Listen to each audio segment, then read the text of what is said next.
Good afternoon बच्चों। हम जो पढ़ रहे थे chapter the making of regional cultures, उसमें आज हमारा टॉपिक है the story of Kathak, means beyond regional frontiers the story of Kathak. यानी आज हमें इसमें कथक की स्टोरी पढ़नी है।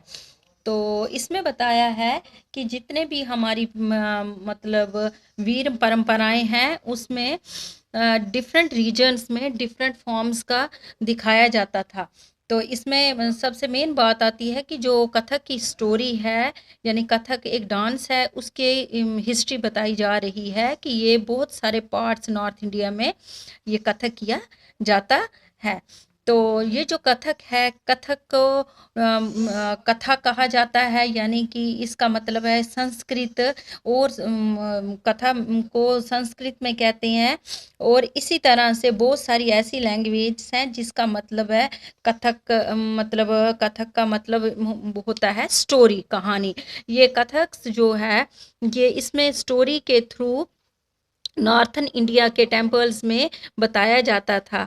यानी कि एक डांस परफॉर्मेंस होती थी जिसके थ्रू लोगों को नाच के और मतलब गा के ये बहुत सारी चीज़ें बताई जाती थी। तो 15th और 16th सेंचुरी जो है उसमें भक्ति मूवमेंट चला था, भक्ति भावना स्टार्ट हुई थी, और इसमें बताया था कि जो राधा और कृष्णा हैं, यानी कि राधा और कृष्ण हैं, वो जो लोक नाटक होते थे वो करते थे, और उन लोक नाटकों को ही रासलीला कहा जाता था।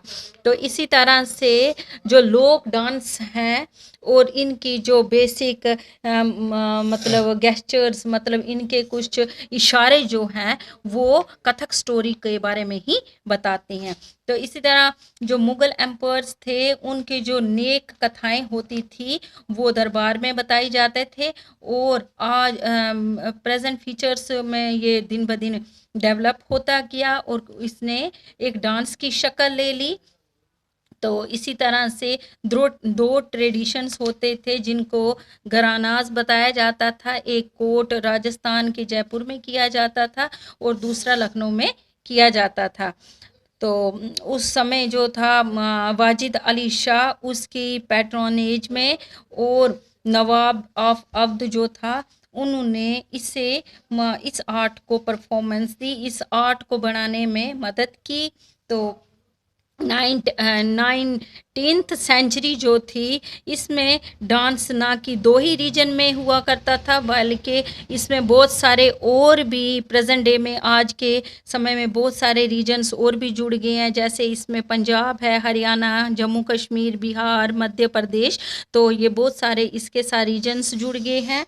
तो इन्होंने बहुत अच्छी तरह से काम किया, और बहुत सारे जो इनके रीति रिवाज हैं, जो इनके कॉस्ट्यूम्स हैं, यानी कि वेशभूषा उनका, उन्होंने किस तरह से उस समय कपड़े पहने थे, मतलब कथक में कैसी उनके लिबास कैसे थे, और इसी को नहीं बल्कि उन्होंने किस तरह से इस स्टोरी को दर्शाया है, किस तरह से रूल्स में रह के इस स्टोरी को कथक के थ्रू लोगों तक पहुंचाया है, तो ये बताया गया है। तो कथक जो है ये बहुत सारे कल्चरल प्रैक्टिस, यानी कि जितनी भी सांस्कृतिक हमारी सांस्कृतिक प्रथाएं हैं, हमारे सांस्कृतिक रीति रिवाज हैं, उनको ध्यान में रखते हुए ये किया जाता था। लेकिन जो ब्रिटिश एडमिनिस्ट्रेटर थे 19th और 12th सेंचुरी में, वो इसके फेवर में नहीं थे। उनको ये उनके ये जितने भी वीव्ड थे वो देखने वाले थे, उनको ये अच्छा नहीं लगता था कि ये कल्चरल अपनी सांस्कृतिक प्रथाओं को ज़्यादा इम्पोर्टेंस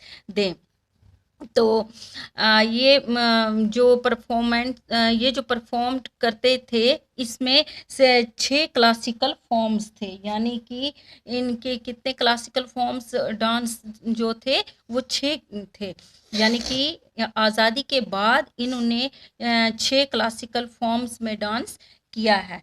तो यहाँ पे बताया है जो क्लासिकल डांस होता था उसमें ये कुछ मज़हब को लेके और कुछ ऐसे क्लासिकल डांस में बताया जाता था, रूल्स को वो नज़रअंदाज नहीं करते थे। अकॉर्डिंग टू रूल्स को देखते हुए वो क्लासिकल डांस करते थे और इसमें इन्होंने क्लासिकल फॉर्म्स में डांस करते थे। इसमें जो भी उनकी स्टोरीज होती थी वो लोगों तक पहुंचाते थे।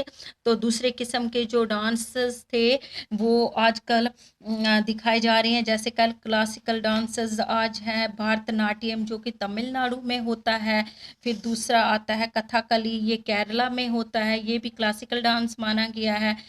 उड़ीसी, ये उड़ीसा में है। कुचिपुड़ी, ये आंध्र प्रदेश में किया जाता है। और मणिपुरी जो है मणिपुर में किया जाता है। तो इसी तरह से बहुत सारे जो क्लासिकल डांसेस हैं वो आज किए जाते हैं। आज का चैप्टर यहीं तक। Thank you.